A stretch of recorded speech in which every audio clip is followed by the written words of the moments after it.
സങ്കീർത്തനങ്ങൾ അധ്യായം 138. കൃതജ്ഞതാഗീതം. ദാവീദിൻ്റെ സങ്കീർത്തനം.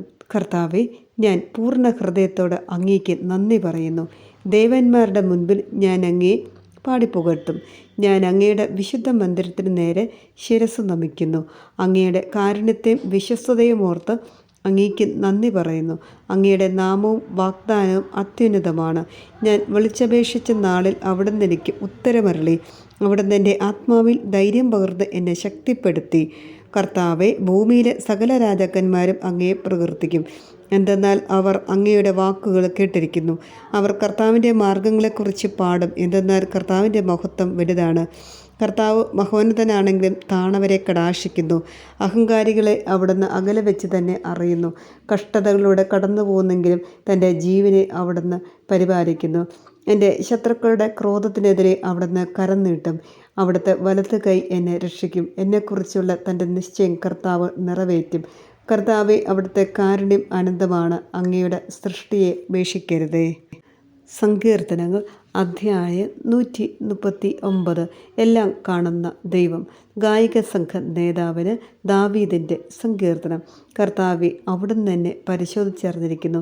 ഞാൻ ഇരിക്കുന്നതും എഴുന്നേൽക്കുന്നതും അവിടുന്ന് അറിയുന്നു. എൻ്റെ വിചാരങ്ങൾ അവിടുന്ന് അകലെ നിന്ന് മനസ്സിലാക്കുന്നു.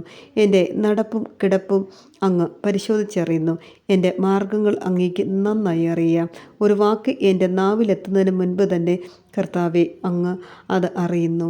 മുൻപിലും പിൻപിലും അവിടുന്ന് എനിക്ക് കാവൽ നിൽക്കുന്നു. അവിടുത്തെ കരം എൻ്റെ മേലുണ്ട്. ഈ അറിവ് എന്നെ വിസ്മയിപ്പിക്കുന്നു. എനിക്ക് അപ്രാപ്യമാം വിധം അത് ഉന്നതമാണ്.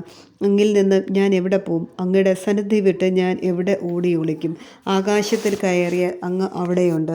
ഞാൻ പാതാളത്തിൽ കിടക്ക വിരിച്ചാൽ അങ്ങ് അവിടെയുണ്ട്. ഞാൻ പ്രഭാതത്തിൻ്റെ ചിറക് വിരിച്ച് സമുദ്രത്തിൻ്റെ അതിർത്തിയിൽ ചെന്ന് വസിച്ചാൽ അവിടെയും അങ്ങയുടെ കരം എന്നെ നയിക്കും. അങ്ങയുടെ വലത്ത് കൈ എന്നെ പിടിച്ചു നടത്തും. ഇരുട്ടെന്നെ മൂടട്ടെ, എൻ്റെ ചുറ്റുമുള്ള പ്രകാശം ഇരുട്ടായി തീരട്ടെ എന്ന് ഞാൻ പറഞ്ഞാൽ ഇരുട്ട് പോലും അങ്ങേക്ക് ഇരുട്ടായിരിക്കുകയില്ല.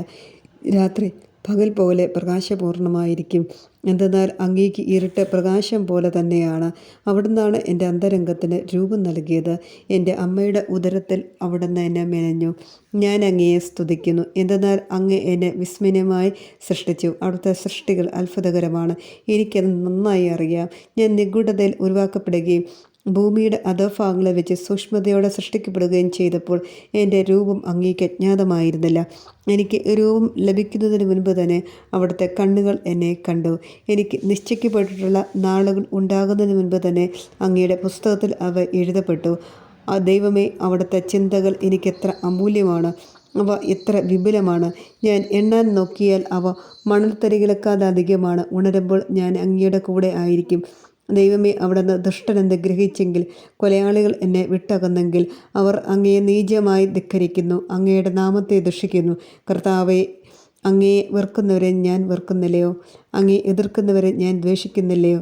ഞാൻ അവരെ പരിപൂർണമായി വെറുക്കുന്നു. അവരെ ശത്രുക്കളായി ഞാൻ പരിഗണിക്കുന്നു. ദൈവമേ, എന്നെ പരിശോധിച്ച് എൻ്റെ ഹൃദയത്തെ അറിയണമേ. എന്നെ പരീക്ഷിച്ച് എൻ്റെ വിചാരങ്ങൾ മനസ്സിലാക്കണമേ. വിനാശത്തിൻ്റെ മാർഗത്തിലാണോ ഞാൻ ചരിക്കുന്നതെന്ന് നോക്കണമേ. ശാശ്വത മാർഗത്തിലൂടെ എന്നെ നയിക്കണമേ. ഞാൻ ഡോക്ടർ ബെസ്സി. ദിവസവും രാവിലെ 6:30 എൻ്റെ ഓഡിയോ ബൈബിൾ ലഭിക്കുവാനായി എൻ്റെ ചാനൽ സബ്സ്ക്രൈബ് ചെയ്യുകയും അനേകരിലേക്ക് ഇതെത്തിച്ചു കൊടുക്കുകയും ചെയ്യണമേ. ദൈവം നിങ്ങളെ സമൃദ്ധമായി അനുഗ്രഹിക്കട്ടെ.